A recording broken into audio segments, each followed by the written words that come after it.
Nikita Mirzani jualan dari lapas. Loh kok bisa? Nah, itu narasi yang dibangun ke publik oleh para pembencinya. Narasi yang selalu digoreng untuk mencari-cari kesalahan, kelemahan seorang Nikita Mirzani. Kenapa begitu? Nikita Mirzani masih di dalam tahanan, tapi yang di luaran sudah kebakaran jenggot. Seperti para penasihat hukum RG yang kemarin mengatakan bahwa pihak RG akan menuntut balik sebesar 504M.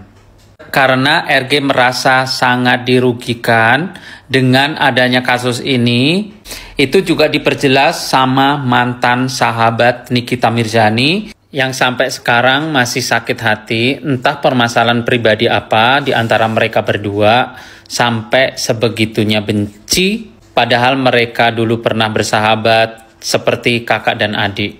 Nggak kebayang kalau pada akhirnya beberapa hari ke depan atau beberapa minggu ke depan Nikita Mirzani bebas. Apa yang akan terjadi?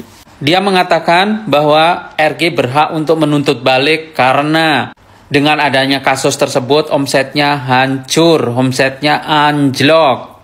Dan dia juga mengatakan bahwa mismencret yang biasa koar-koar itu karena kemarin admin Nikita Mirzani mengatakan siapa yang menemukan alamat orang tersebut akan dikasih 5 juta dan itu pun mantan sahabat Nikita Mirzani lagi-lagi membenarkannya. Kalau apa yang dilakukan Miss Mencret itu hanyalah suara netizen saja. Padahal masyarakat luas atau netizen semua tahu kalau Miss Mencret itu sangat menaruh kebencian besar kepada Nikita Mirzani. Dari konten-kontennya selalu mengatakan hal-hal yang negatif tentang Nikita Mirzani. Entah informasinya itu dari mana, tapi seolah-olah dia tuh mengerti seluk-beluk kehidupan luar dalam seorang Nikita Mirzani. Mantan sahabat Nikita Mirzani juga mengatakan kalau seluruh pendukung Nikita Mirzani diharap untuk diam dan tidak bersuara. Bagaimana dengan dia? Padahal dia sendiri juga selalu ngebahas tentang Nikita Mirzani.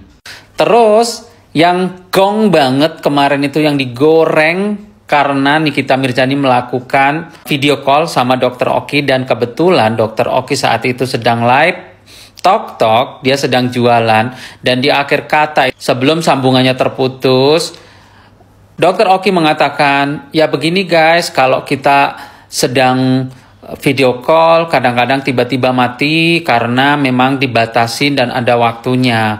Nah, saat itu Nikita Mirzani mengatakan, ayo guys boleh di check out bla bla bla bla. Nah, itu digoreng habis-habisan kalau Nikita Mirzani itu sedang jualan. Padahal di sisi lain, si mantan sahabat tersebut melakukan video call juga sama Sahrul dari lapas di Jawa Timur. Mereka membahas tentang pemindahan Sahrul karena si Sahrul itu pengen dipindahkan ke Jakarta. Itu. Terus apa bedanya kalau sudah begitu? Kalau Nikita Mirzani yang melakukannya, semua serba disalahkan. Gimana menurut kalian?